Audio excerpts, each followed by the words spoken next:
episode of Surviving the Survivor. We bring you the best guests in all of true crime. Don't forget to subscribe and smash that like button. Here's your host, Emmy Award-winning broadcaster, Joel Waldman. What's up, STS Nation? Welcome to another episode of Surviving the Survivor, the podcast that promises to bring you the very best guests in all of true crime. And today, no exception to the rule. I am rifling through my notes here because I have the bios for these gentlemen, and here they are. I just found them. So a moment of panic.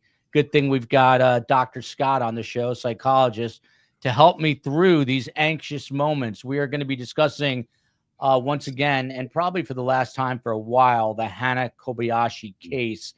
She, of course, is the 30-year-old woman. I believe she's turning 31 this month or next. And LAPD held a press conference. We took it live yesterday where they said that she intentionally, of her own free will, went into Mexico back on November 12th.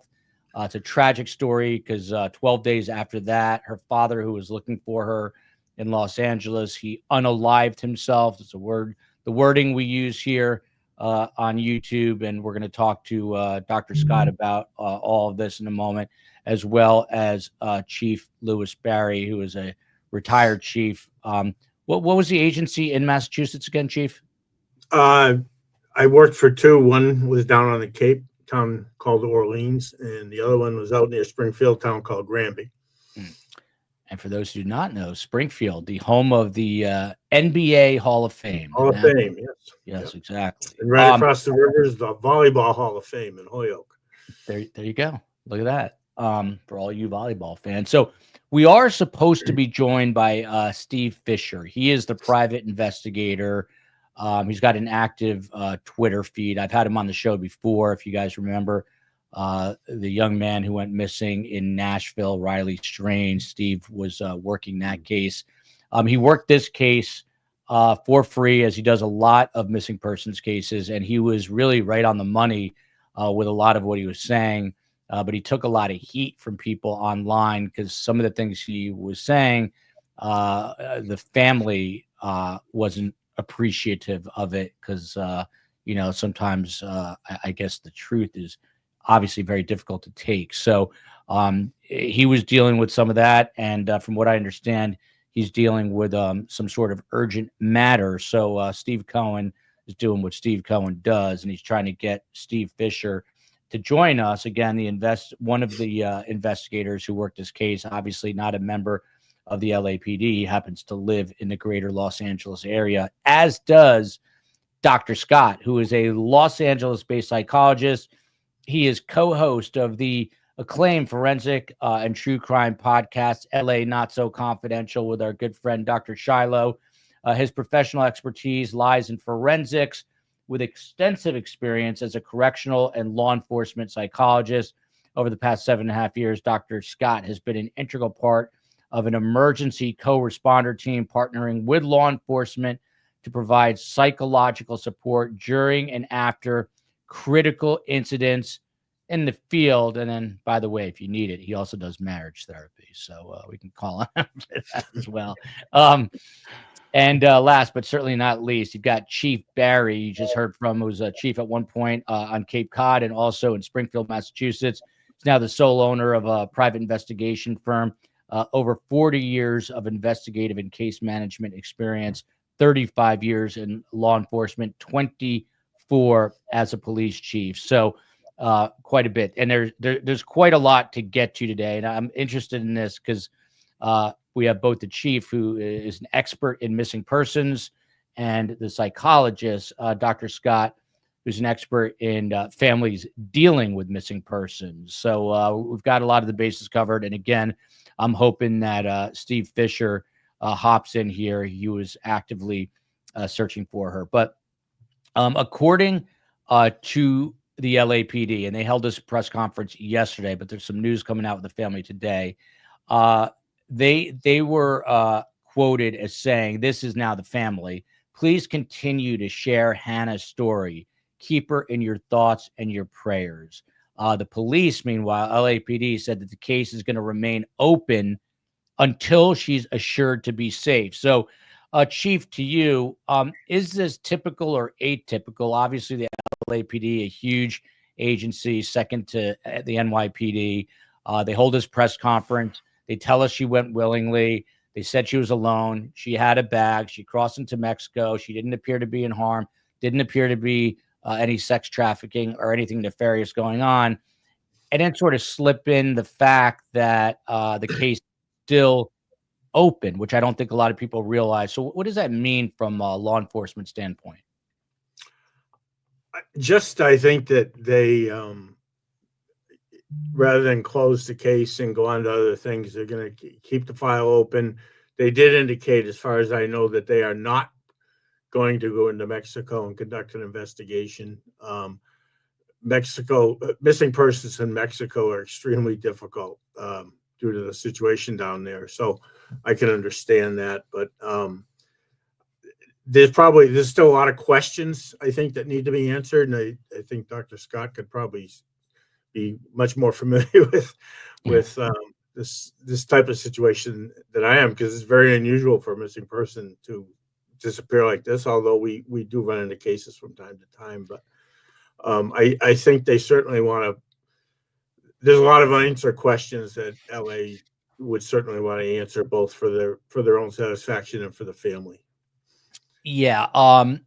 And by the way, the chief, my chief, the COE, the chief of everything. There's a chief in every family. That's mine. Chief Lewis Barry is not the only chief. So the chief, my chief, and I were speaking today, and she was voicing concern. Hey, do we even want to do this story tonight? Because, they said she went of her own free will. I think it's important because there are psychological aspects to this that we're about to hear from Dr. Scott, but also the fact that this is still an open investigation. And the family came out today saying that they need help. Dr. Scott, straight to you. I know you don't know her. She's not a patient, but just from what you've read, what you've seen, what you've heard, are you concerned about Hannah Kobayashi's mental health at this point? Without actually focusing directly on Hannah, because I don't have any evidence of what her mental state is right now. What I can say is that a person that is in this type of situation that chooses to intentionally not engage or minimally engage with family, friends, support systems, generally is going through something. And there's a number of reasons that could be happening. There could be stressors in the life. I thought the one thing that was interesting from the onslaught of information that was in various articles is that Hannah had recently experienced a breakup immediately before traveling to the mainland. And, that's a really incredibly stressful event. And there's probably a good bit more going on that we are not aware of. And even the family, her loved ones may not be aware of that. It's interesting about the people who intentionally go missing. There are some factors that I find fascinating that we forget. And this has actually been studied. There was a big study out of the UK in 2003 that just over 2/3 of people who disappear are intentionally missing. They have their own reasons for disappearing. And those reasons are a lot broader than most of the public understands. It can be people, certainly there can be crime involved. People can be abducted. There can be people who unalive themselves, certainly. But then there are those who intentionally choose to disappear for reasons like they're escaping domestic violence situations, or they're escaping financial situations, or in this increasingly stressful world that we live in on a daily basis, people are just getting overwhelmed with life.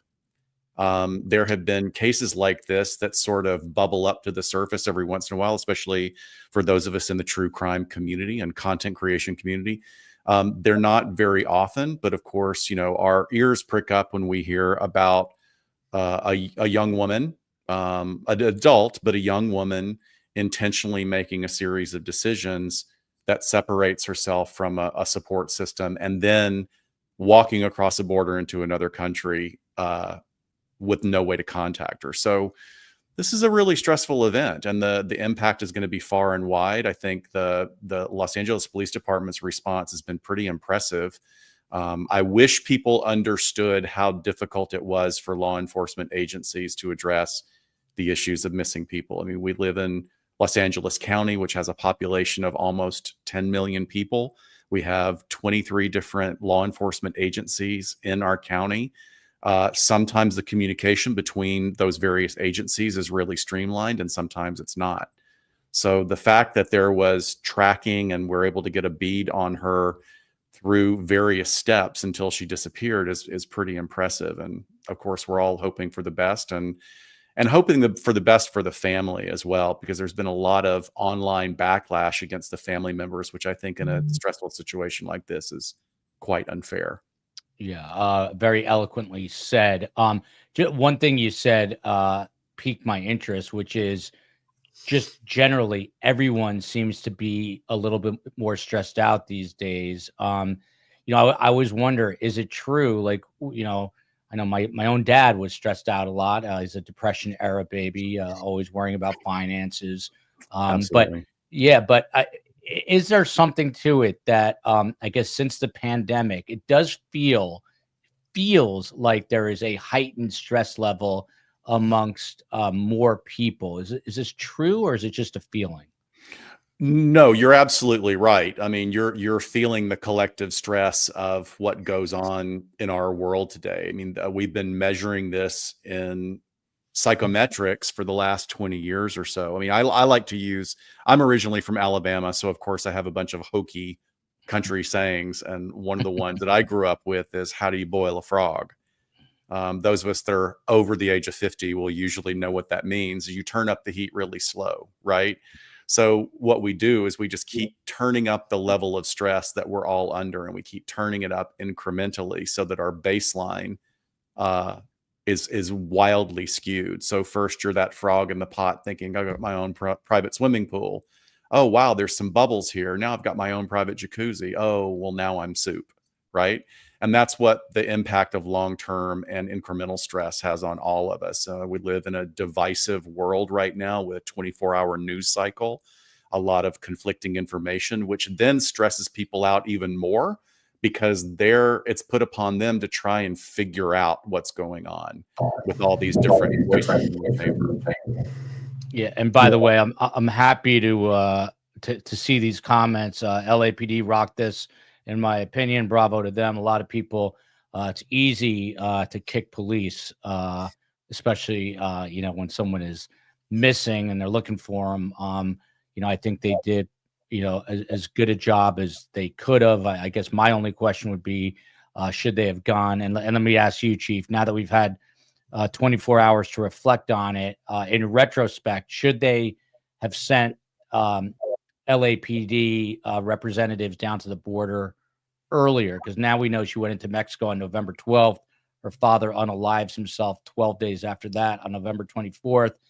Just hypothetically, if they went down November 18th or something when she was already known to be missing, maybe it would have saved her father's life. Did they wait too long? Well, you can Monday morning quarterback and say, yeah, if they had, it would have been great. But what if she'd gone to Canada? I mean, it's, you can't predict behavior, as sure the doctor will agree. People under situations like this, you can't predict what they're going to do. So I can't see where they have to do these investigations in stages, and one thing leads to another, to another, to another. And that's what they did. And, I think they did a great job. I think timing was very unfortunate. It is what it is. I think they did the best they could under the circumstances. They conducted a thorough step-by-step investigation, and unfortunately it turned out the way it did. That's all. Yeah. Well said. Kay here with an interesting point. And doctor, I'll go to you, even though you're not law enforcement on this, but, and by the way, I really want to open this up because people I know have their own stress in their lives. And, this is a disturbing case because the father unalived himself. And, I was speaking to Carm, the matriarch of the show, who is a licensed therapist. Carm has her own theories. She thinks that something nefarious may have happened. And again, this is pure speculation on her part, but I was asking her, and she thinks that there was something that happened between she and her father maybe years ago. That's why they were estranged, and the father couldn't handle the fact that he couldn't find her. So, maybe we find this out in the coming days. Maybe we never find it out, but Carm is never one to hold back an opinion. But Dr. Scott, to you, telling people to keep searching for her while she's in Mexico is making her a target for kidnapping or ransom. They are endangering her further and pushing her further underground. It's reckless. Do you agree with that? I mean, you're close to the Mexico border, relatively speaking. Do you think, as the family's asking, hey, look for her, Mexico can be a dangerous place?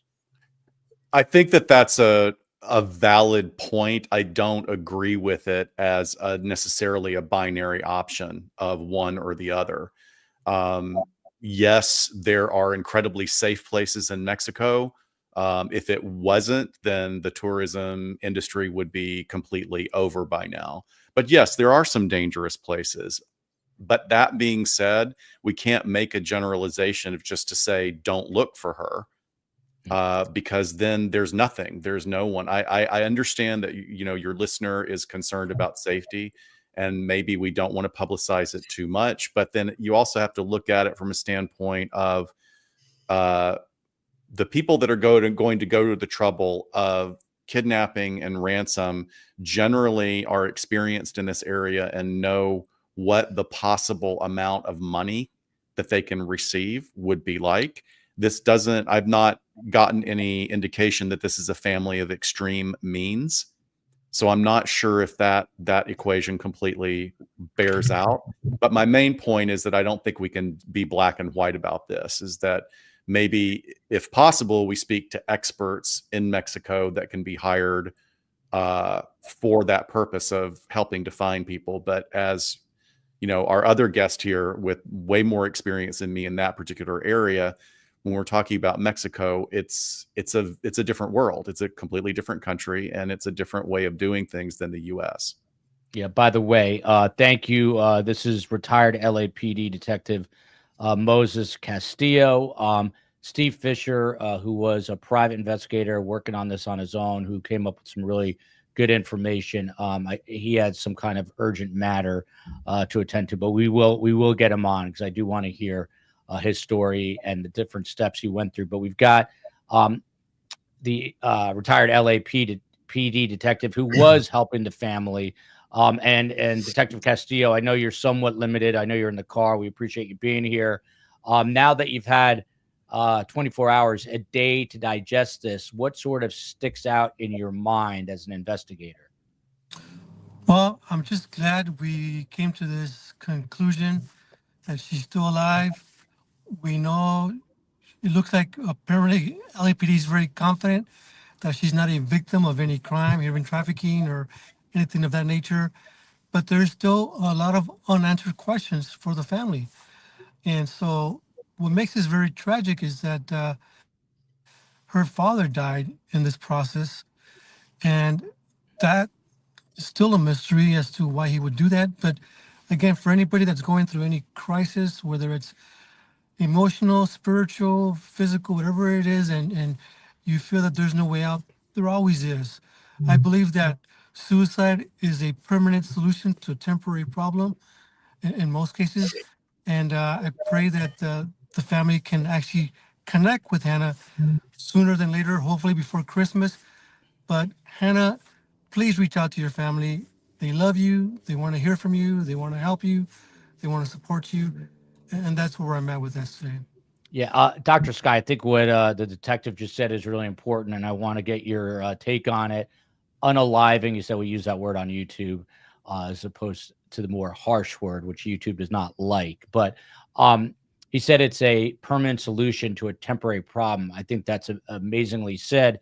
There's statistics that, like, some crazy number, 90-something% of people who would try to take their life, within 48 hours, admit that they never would have done it. So Just off topic for a moment, because obviously it happened with the father in this case, and we don't know the mental state of Hana Kobayashi. I mean, what's your advice to someone beyond just talking? I mean, obviously there's hotlines, but what's your advice to someone who's feeling like there is no way out?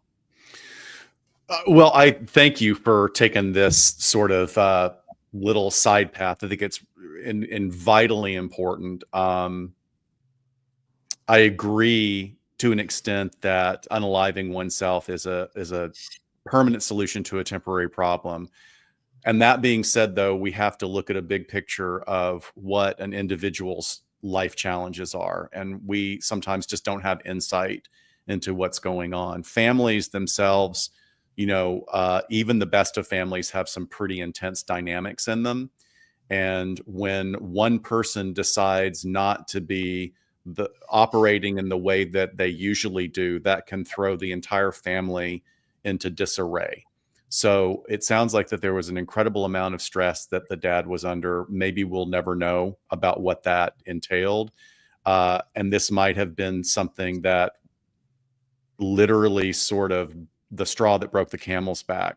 But generally suicide, generally unaliving oneself is not a hyper impulsive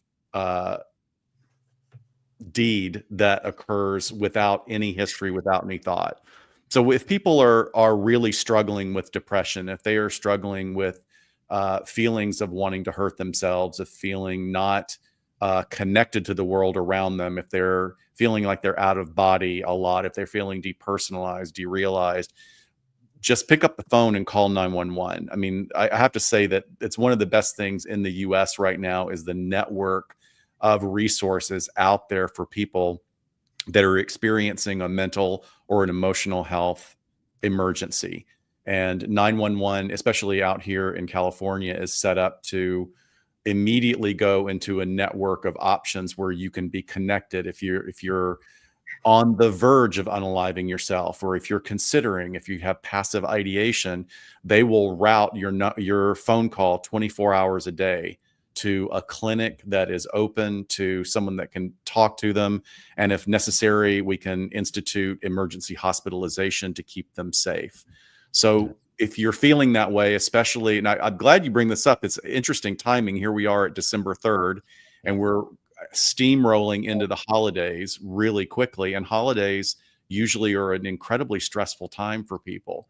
So if you're feeling stressed out, reach out to people. If you're not comfortable talking about it with family, if you're not comfortable with talking to friends, there are great resources online and via your 911. So that is directly from the mouth of Dr. Scott. This person is absolutely correct. Terry P., welcome to the show. Sarah Azari has been on our show many times. She was very active kind of with her punditry during the Alec Murdaugh case, which is where we met her. She is now representing the Kobayashi family. I'm going to read this statement, which is a little lengthy here. It says, "We are deeply grateful for the urgency and dedication law enforcement has shown in investigating Hana's disappearance. Our family remains hopeful that Hana is safe and urges everyone to continue the search.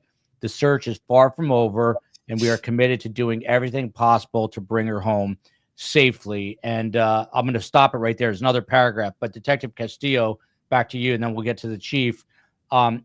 Very openly here, the lawyer now representing the family is asking everyone to continue the search. And now she's in Mexico. I don't know if they're asking Mexican nationals or Americans to go into Mexico, but undoubtedly people are going to look for her. And there's good people in this world, and there could be people who are now going to go to Mexico to put themselves in harm's way. So what are your thoughts about the family now asking to continue to look for her, knowing that she is reported to be in Mexico? Well, I'll echo what Chief Jim McDonald said. He's asking anybody that has any information about her whereabouts to please call the local authorities of where you suspect she may be, and reach out to the U.S. Embassy in Mexico for some help. And so the reason that I say that is because Chief McDonald also said that they're not going to remove her name from the missing persons database system, that would mean that if Hannah does return back in the same manner of walking back to the U.S. As a pedestrian, this will alert the authorities and flag her as they could. This is the one who's been reported missing. That would give an opportunity for the law enforcement officials to investigate further and question her to make sure that she is safe and to confirm that she's not a victim of any crime. And then I think at that point, they will remove her from that system. But until then, they're still keeping her in the system just in the abundance of caution. All right. By the way, we appreciate, I know you're coming to us from your car. We would love for you to stick around as long as you can, but I know it's not the most comfortable spot. So if you have to go, no hard feelings, but I'd love for you to stick around at least for a little bit longer, Detective, if you can. Meanwhile, here's just the second paragraph of this statement. This is from the Kobayashi family via Sarah Azari, who's a criminal defense attorney out of Los Angeles. She writes on behalf of the family, we want answers and a resolution that ensures Hannah's safety and urge law enforcement and the public to stay focused on finding her and to avoid speculative conclusions. Spreading awareness and sharing verified information about her case is crucial, and we deeply appreciate your continued support in these efforts. Chief, there's a lot of questions in the chat similar to this one. Why hire an attorney to make this statement? Why not make it yourself? I mean, an attorney is obviously a public-facing figure for the family, but is there a particular reason the family would need to retain an attorney in this particular case?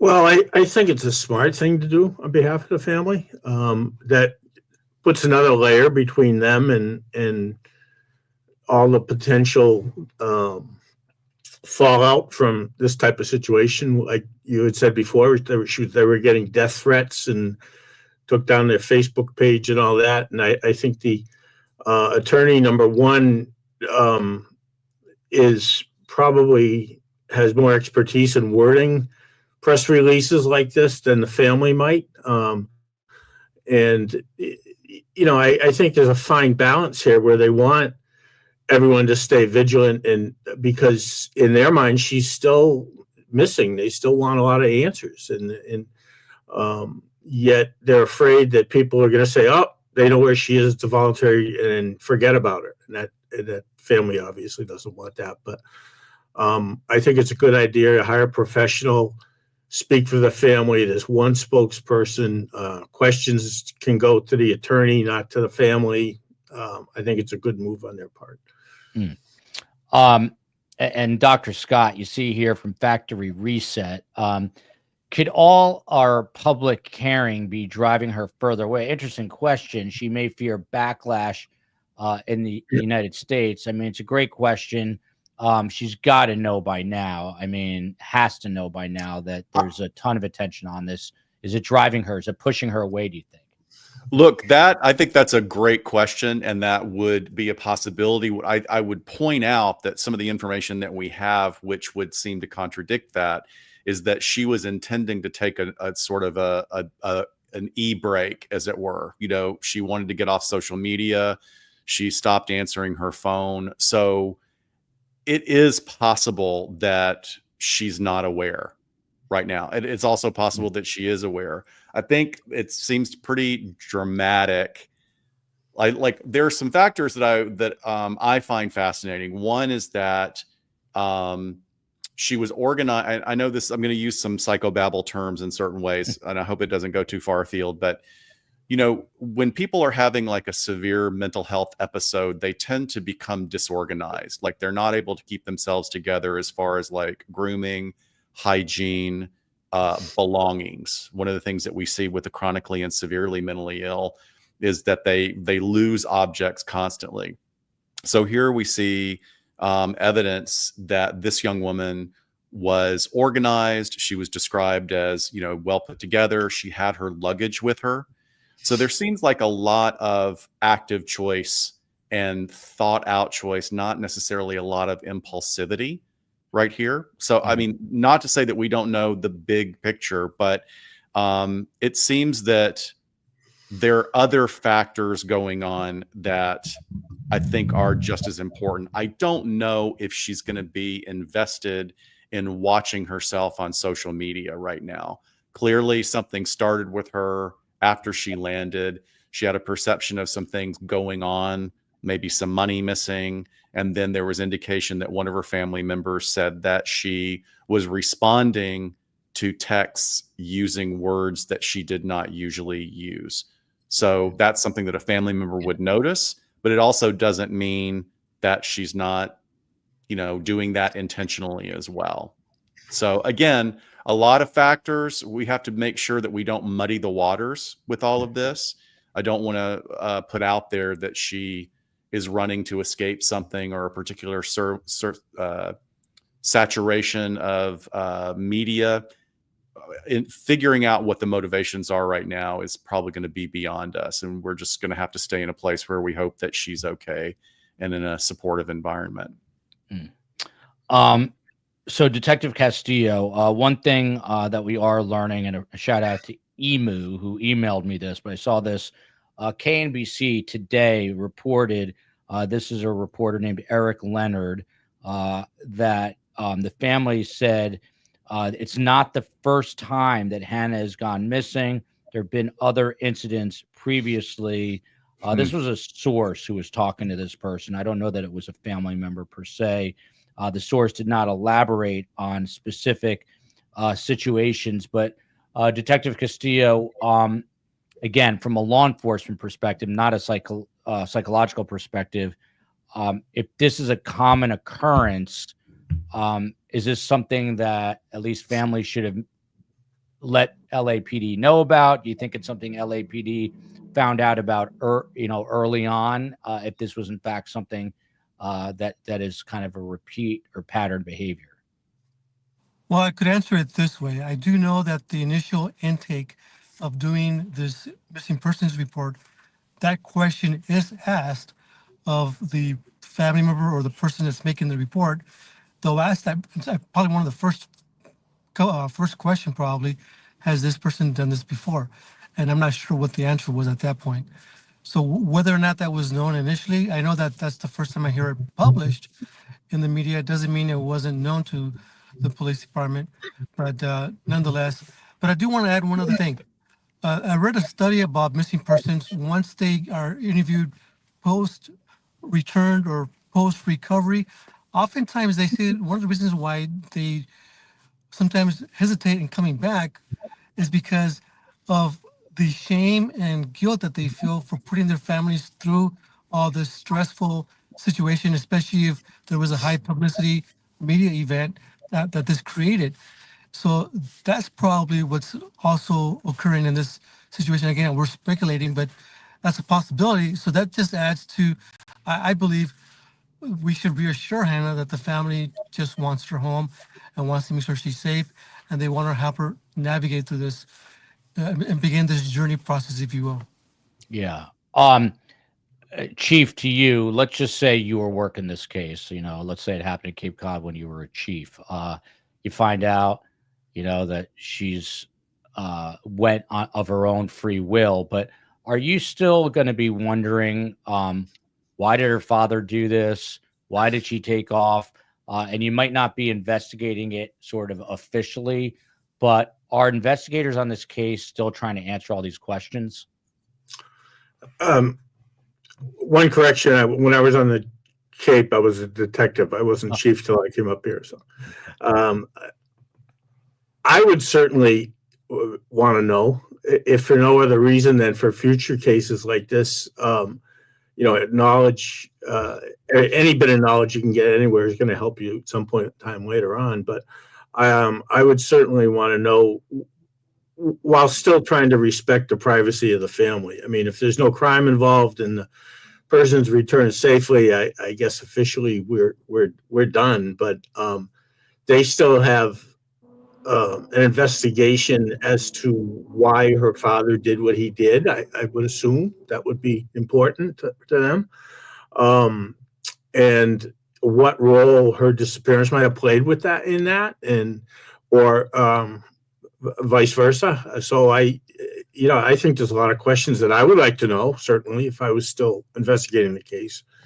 But again, I don't think it's necessarily something that you're going to devote a lot of resources to, especially you got other cases coming in. And if this case is satisfactorily resolved, at some point in time, you've got to move on and devote your resources to other cases. That's all. Yeah. A lot of questions for Dr. Scott, the psychologist today. This one from Pickleball Paul. What is it that will captivate, an audience or a population or a part of the country or the whole country about a missing persons case when you sent me some talking points I want to get to, but every 2 minutes you wrote someone in crisis is recorded as missing every 2 minutes.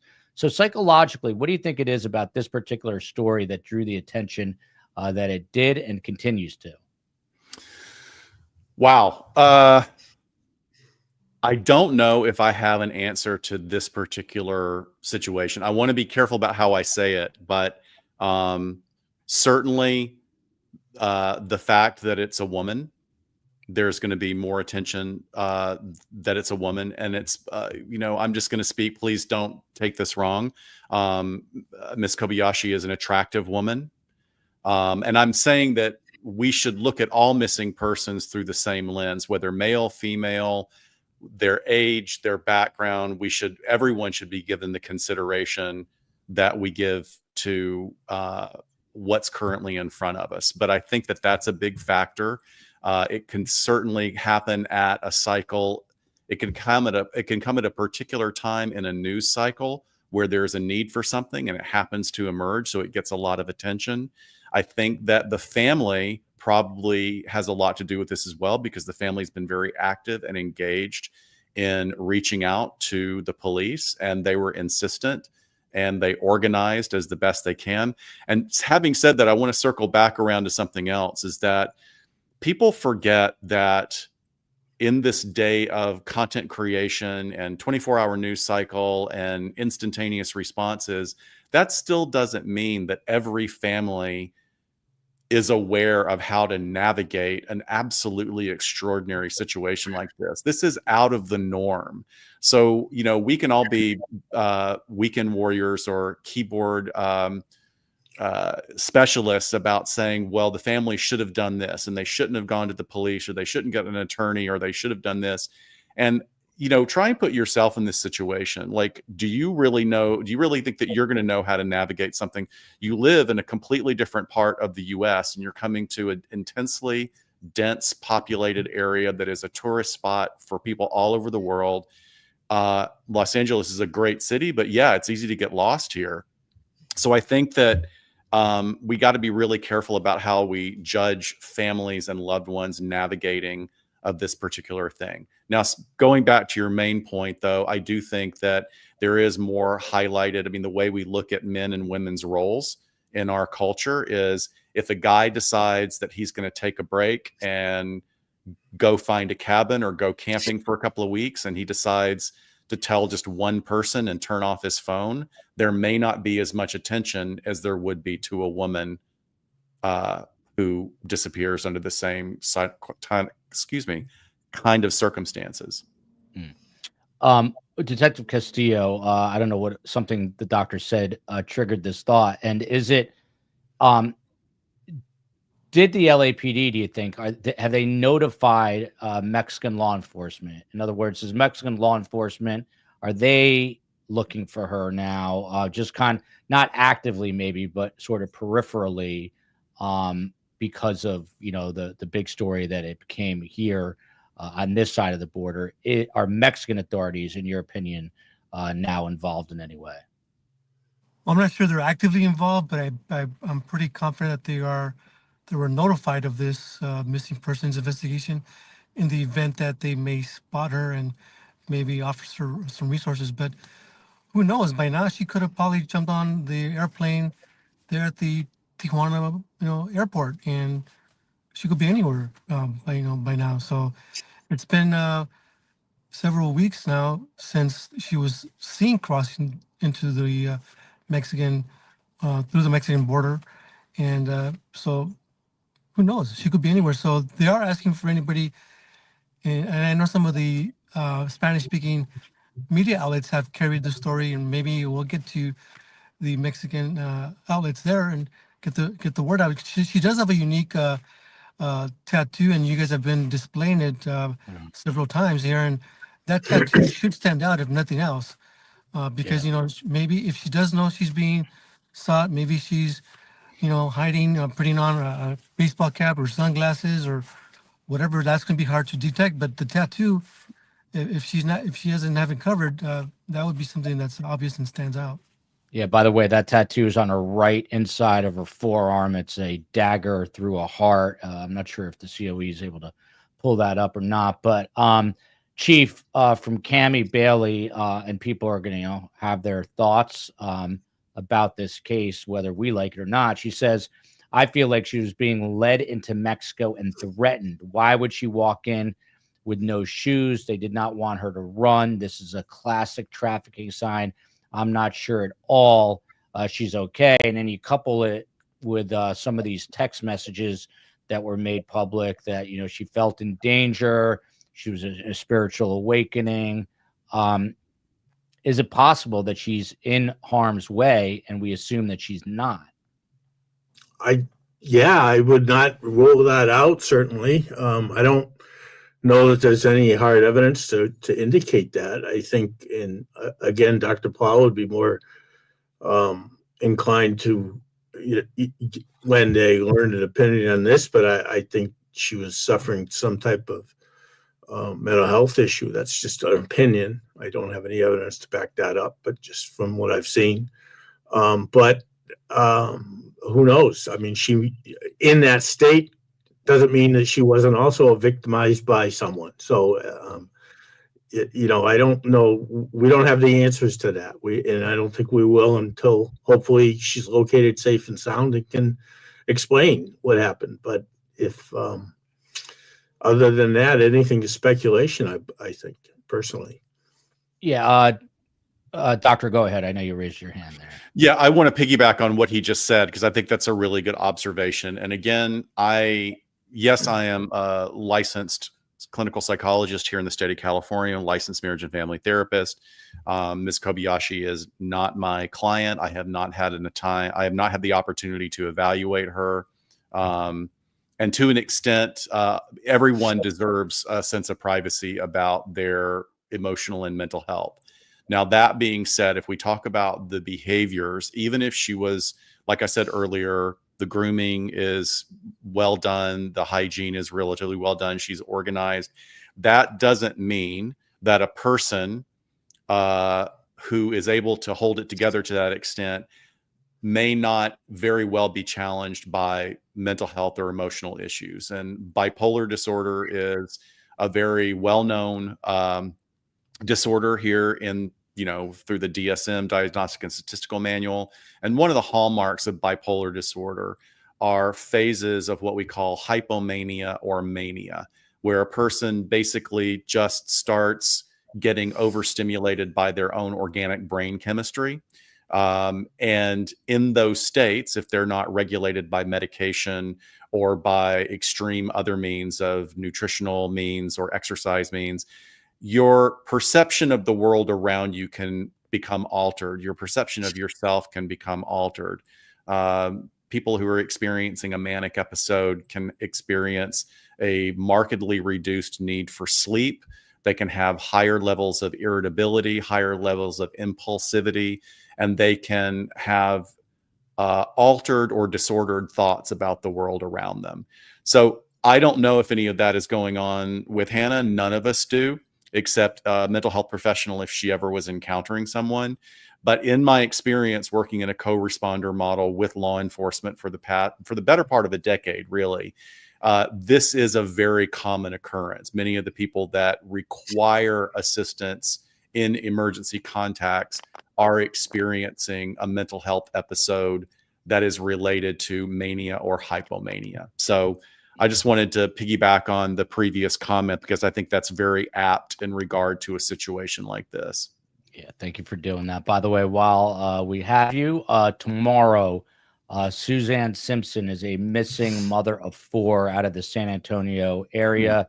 Her husband, despite her remaining missing, has been charged in her murder, and there is what is known as an examining trial, a little mini trial. We're going to be taking that live tomorrow and then doing a show on it in the evening. It's supposed to last at least a couple of days, if not 3 days. This is a great question from Barbara Miller here.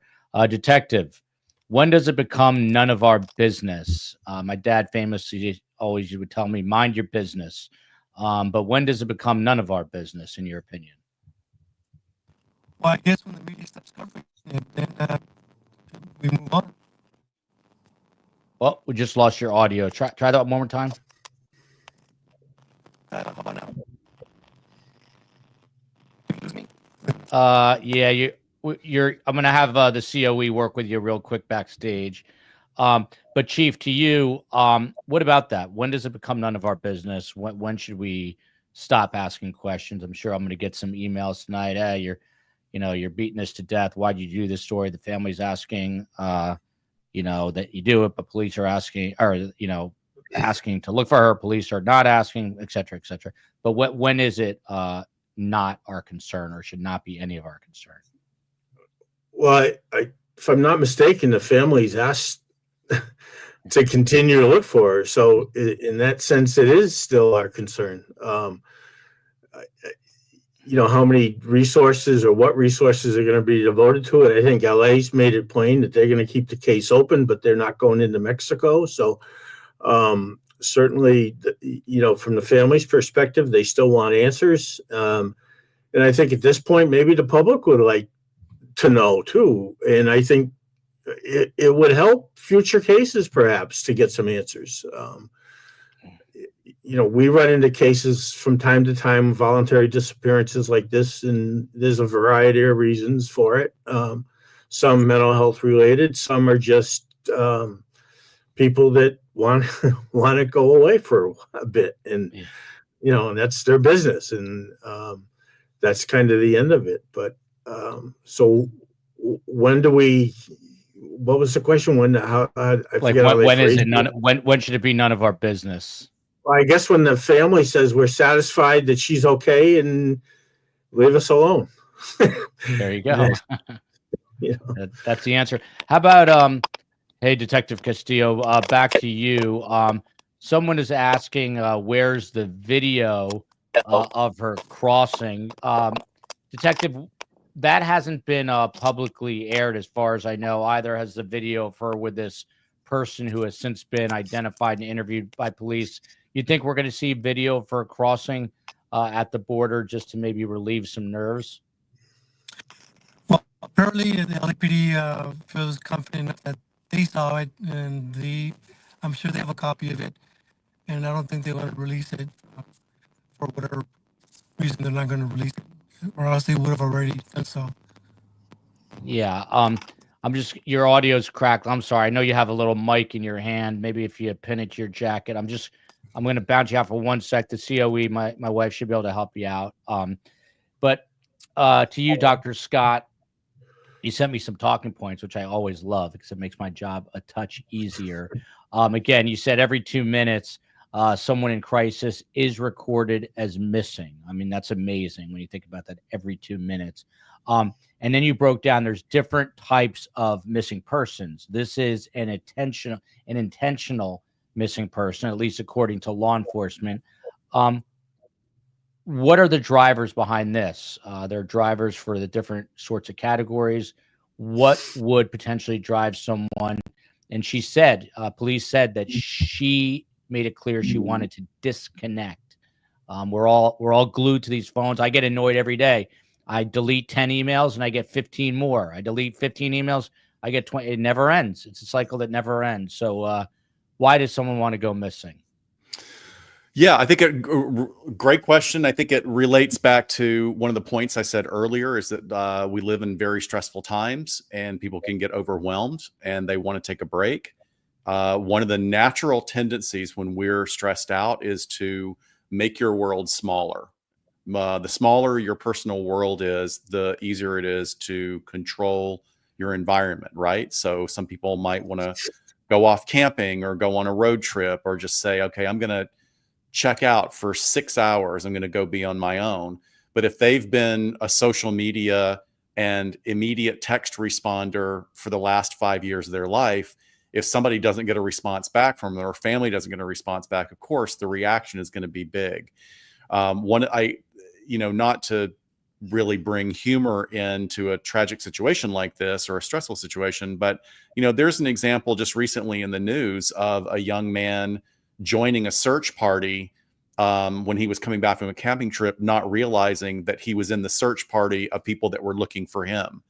He was just like, oh, there's a missing guy, let's see if we can find him. And then they said his name, and he's like, oh, that's me, I'm fine. But there are a lot of reasons. There are a lot of drivers. One of them, let me start with the most innocuous, is miscommunication. A lot of these missing persons that end up like getting filed and then getting resolved are people that were communicated or were misunderstood, or they miscommunicated what their plans were. Another one that really bears a lot of power and a lot of attention is just how many victims of domestic violence use this to escape the perpetrator of the violence against them. Is that they have to go no contact, they have to change their phone, they have to get into a situation where they can't be tracked, because unfortunately we do live in a world with as many rules as we have about public and personal safety. There are perpetrators of intimate partner violence that will stop at nothing to perpetrate upon their intended victim. There are others, of course, which is very sad, those who go missing that are victimized by crime. Very, very sad. We've had situations here in Los Angeles, being such a large metropolitan area, where bodies are found and they're the victims of crime, either a mugging, maybe they were beaten up and they ended up falling into a culvert or into the river or behind a building and expiring there, which is very sad. And then again, one of the drivers can be a mental or an emotional health episode, an issue of overwhelm. I do think it's very interesting that the more that we study this, we do find out that one of the drivers for men who intentionally disappear tends to have a foundation or a root in financial reasons.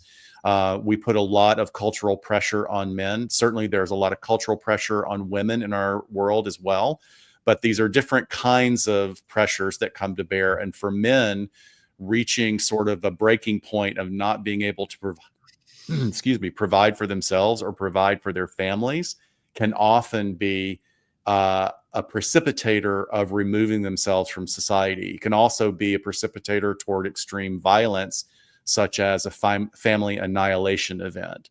So there are a lot of drivers behind what happens, what goes on. We have also the idea of people that are the vulnerable populations. Our youth is really at risk. Those under 17 are really at risk of disappearing because they can be trafficked, and they account for about 50% of the 38,000 annual missing reports in the US. Another very, very sad one that happens here in large metropolitan areas is the disappearance of our elderly. Many times low-income individuals who have been living on their own or separated from family will start to develop symptoms of dementia and then begin to wander the street. They wander the street a couple of miles away from their home. They don't have ID on them, and they could be hospitalized and then placed into a board and care, and we never find them, or it takes months or years to find them and locate them. Then that also is another subset of that would be people with intellectual disabilities can wander away from their caregiving situations, and they can end up unable to identify themselves and get lost as well. But the psychological motivators can be broken down into emotional overwhelm, mental health episode, or a financial driver. That's an amazing breakdown there. This is a show unto itself. Maybe we'll bring Dr. Scott, Dr. Shiloh back on just to discuss this topic by itself. But hey, I finally get some screen time away from Dr. Shiloh, and here you are just wanting to bring on my best friend and nemesis, Dr. Shiloh. Yes. It's the tat sleeves. It makes for good TV. You got to She get has her on. impressive ink. Yes. Yes, she does. From Patricia. This is interesting, Chief. And by the way, Detective Castillo, his phone was overheating. Oh, wow. So it's always something. So can't trust technology, but we appreciate Detective Castillo was a representative for the family, helping them navigate it. And if you didn't catch it, Sarah Azari, criminal defense attorney out of LA, is now representing the family. But this is an interesting point here, Chief, for Patricia. It seems to me she planned it quite well.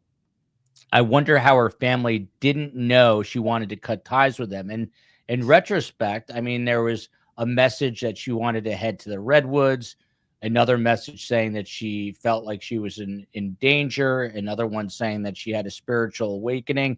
Do you think she was, for lack of a better phrase, playing her family a little bit, making them think one thing, while she was doing something kind of completely different, sort of the old shell game, you know? That's a possibility, but I'm not sure that she planned it ahead of time. Again, I think that's a question that we won't know the answer to until she's located. But I'm leaning more towards it being some type of an event that she was experiencing, mental health wise, and not trying to mislead the family. Although we don't know the whole story. We don't know what the family dynamics were, and the whole reason behind what happened with her father, and the timing of it all, and everything. It's all very, very different, I guess. And I don't know the answers because I don't have enough information to give an answer to that question. It could have been planned, or it could have just been her experiencing whatever event she was experiencing. That's all. Yeah. And just to echo what Dr. Scott was saying a minute ago, we get the nonprofit that I do my volunteer work with gets, we've had 200 requests this year for missing persons. And the vast majority, I would say, are people that call us and say, my son's been missing, and he's got this type of mental health issue, and we haven't seen him in a month or whatever, or they're substance abuse users. We haven't seen them in several weeks. And, we concentrate on cold cases. So unfortunately, I can't help them necessarily. I can give them advice, and that's about it. But there's an epidemic in this country with that type of an issue. And it's gotten worse since the pandemic, in my opinion. Yeah. And that's what I was just going to, Chief, I was just going to ask you, I didn't mean to cut you off, Yeah, but no, it does feel, it feels, and my mother would say your feelings don't matter, but it does feel like since the pandemic, the world is more on edge. Do you attribute it to that? I can't see how it can't be related in some point, and I'm just basing it on the type of calls I got pre-epidemic and post-epidemic, and they're increasing, and they seem to be getting worse. And as I started to say, we have a huge homeless issue out there. It's every city has a homeless population, and many of the people have mental health issues or substance abuse issues, or both. And that's where many of our missing go or are. So, yeah, here's another. Well, we've got a guest on sometimes named Rick Allen Ross, not to be confused with a rapper, but he is an expert, world expert on cults. There's a question here from Mummified Bees. I was just explaining to my kids how the world would not exist without bees, and they had no idea what I was talking about. But question for Dr. Scott. Does this fit the actions of somebody who just joined a cult? I'm curious. I don't know if there's specific attributes related to that, but is there something here that you're saying that we're not? Oh, you're muted. Oh. Sorry about that. I was trying to save some bandwidth. I would say that I don't have enough information by any means to say if there's any cult activity or cult association. I saw a lot of association going through the chat. And, from my perspective, I just don't have enough. I mean, the hallmark of any type of cult is much more organized and in communication with other cult members and following the edicts of the cult leader. I'm not seeing any of that here. If anybody else has seen that, then that would be interesting to consider. But I do say, look, one thing that does pop out sort of in that paradigm that you use with the cult question is the idea that she reported having a spiritual awakening. Now, I think that I'll just say this. Let me take one brief side swipe. As a clinician, having an important spiritual aspect to your life is really great for your mental health. And I'm not saying, and there is no differentiation between an atheist, agnostic, or someone who practices a particular faith. A connection to something higher than yourself is actually statistically validated as being good for you. Just to know that you're connected to something bigger.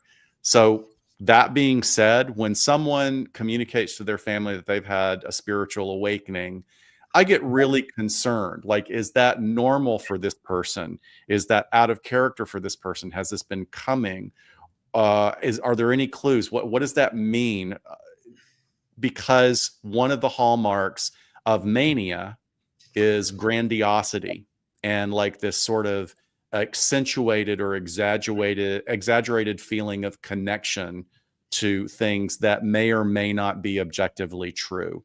So I don't see any indicator for cult activity. If there is additional information out there, that would be interesting to look at. But I did note that in the descriptions when somebody said a spiritual awakening, I just found that to be notable. Yeah. And Dr. Scott, I want to come back to you about the father, because to me, that's, the biggest sort of mystery of this entire story. But Chief, to you from Jerry Michael, go just a few more minutes. Can the family hire a private investigator to track her and talk with her? Let me rephrase. Obviously, they can, because you're free to do whatever you want in this country. But Chief, if they called you, hypothetically speaking, and said, "We want you to go to Mexico," and you did that sort of thing, would you take the job or not, and why? I personally would not, simply because I don't have the tools to go into another country speaking a different language and taking on that type of case. The nonprofit doesn't go out of the country just because we don't have the funds to do that. But I think, if a private investigator had the skills, and there are certainly private investigators that do, yeah, they certainly could find her, talk to her. And again, the way we would handle it, or I would handle it, if that person to me was fine and says, "I'm okay," she's 31 years old and she wants to be estranged from her family, that's her choice. She's not breaking any laws or doing anything wrong. And I would report back to the family that fact, that she was okay, and probably not reveal her location, because she's entitled to her privacy also, I guess, even though, people may not agree with that, but every adult is.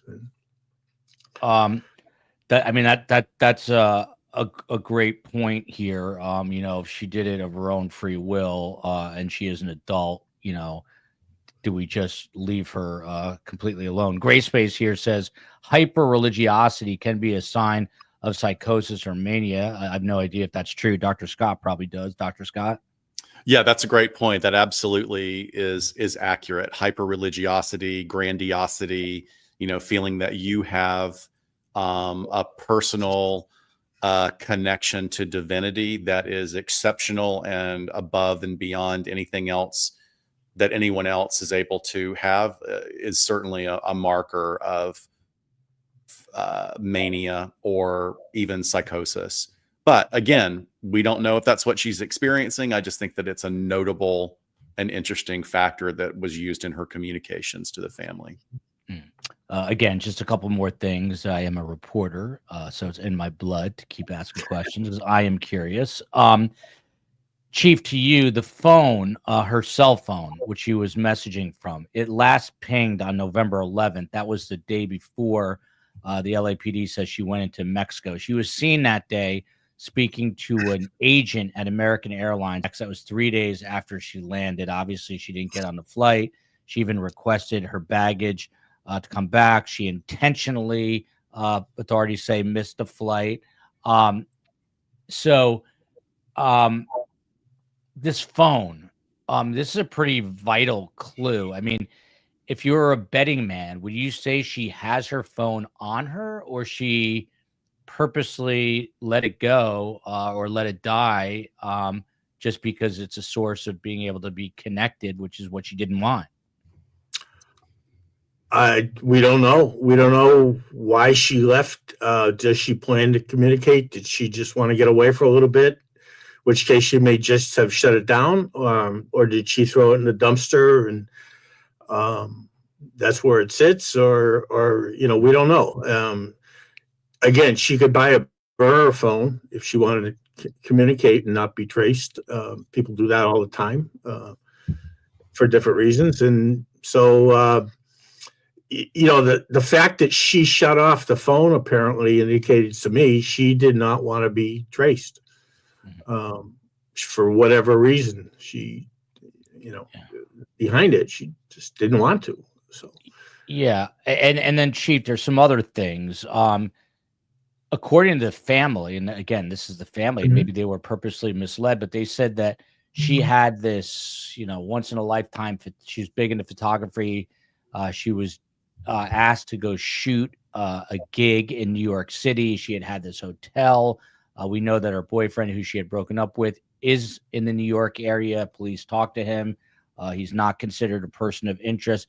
But what about all these other factors, like this hotel room, like this photography gig? How do we know if it was real or just completely fabricated to throw off the family? And is that something that the LAPD, again, even though they're not actively investigating, that can't be too hard to just check on a reservation at a hotel? Is that something they're going to look at? Oh, I'm sure they did, to see maybe she had, not knowing what they know now, back then, that maybe she had obtained alternate means to get to New York. So I think certainly they would have checked that out. I obviously didn't lead to anything if they did, but they wouldn't ignore it, I don't believe. But again, if people are having a crisis of some time, you can't.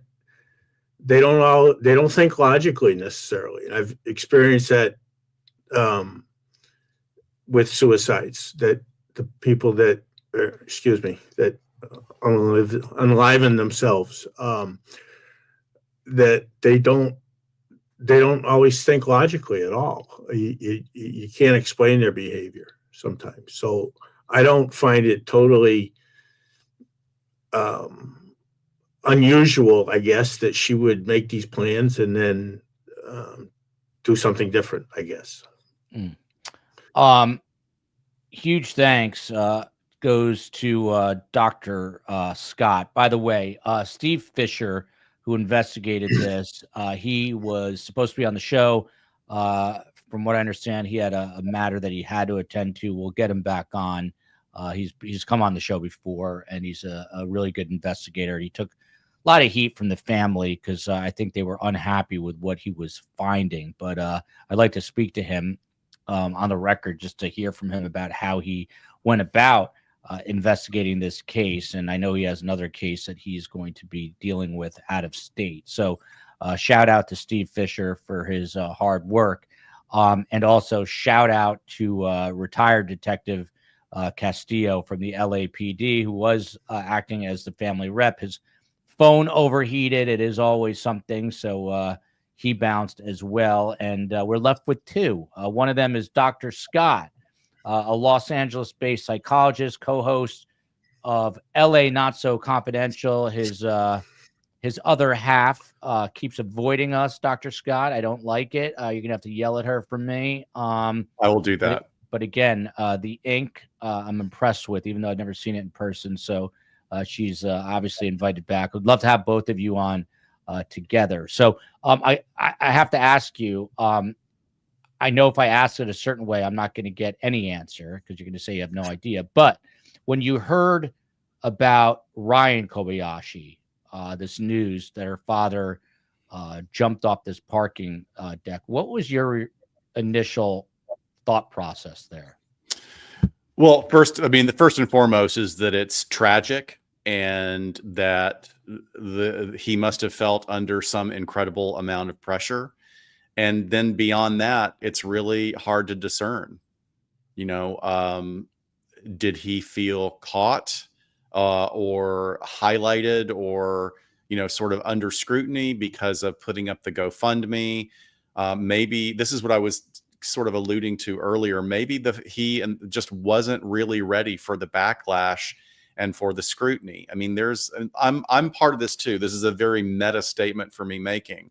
You know, here we are on content, you know, streaming content right now, and we're trying to figure out what happened and put some insight into it. And there are a lot of people here that have been listening and you know, consuming this media for a very long time and are probably quite astute. But it's hard to tell what might have been going on for him, except for the potential loss of his daughter. You know, family dynamics are incredibly complex and they hold a lot of emotion.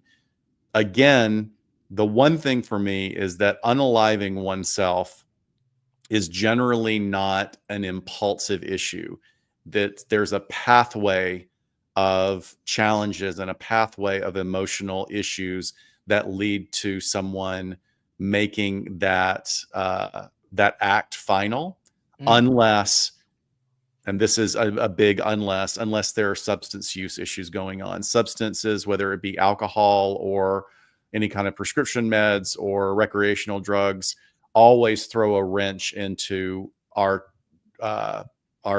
thought processes of trying to figure out motivations, because we have natural inhibitory devices and systems built into our brain to keep us from putting ourselves in too much danger. But when you consume substances, it lowers that inhibition. So I think it's complex. We don't have an idea. It sounds very tragic, but the guy must have been hurting really bad to have taken that action. It's interesting because by the way, are you guys hearing me okay? Because they're having an issue in the chat hearing me, but are you both, now the Chief's frozen there, but Dr. Scott, are you hearing me?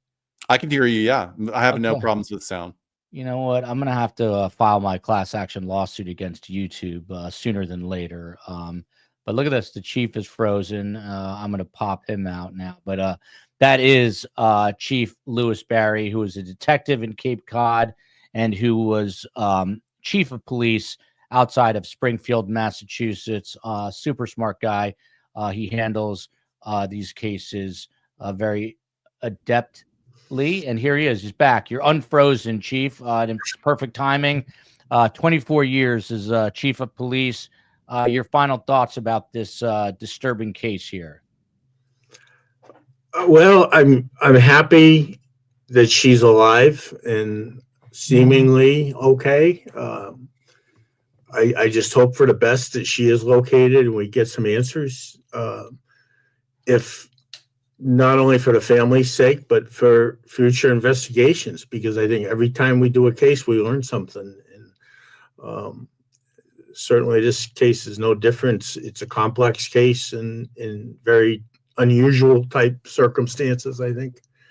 But I think I just hope for the best. I hope she's found safe and sound and can explain what happened and why. And my sincere condolences out to the rest of the family. I can't even imagine what they're going through with this situation between her father and her missing and everything. It must be a horrible time for them. I deal with the victims. I call them victims, missing persons, families all the time, and it's a very, very difficult situation for them. Really well said, and that's important to keep the family in mind here. What's really going on?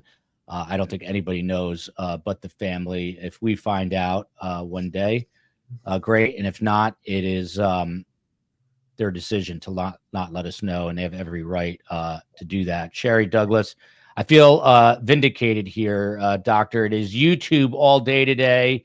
It is the YouTubes. It is not us. I'm hearing these guys fine. They're hearing me fine.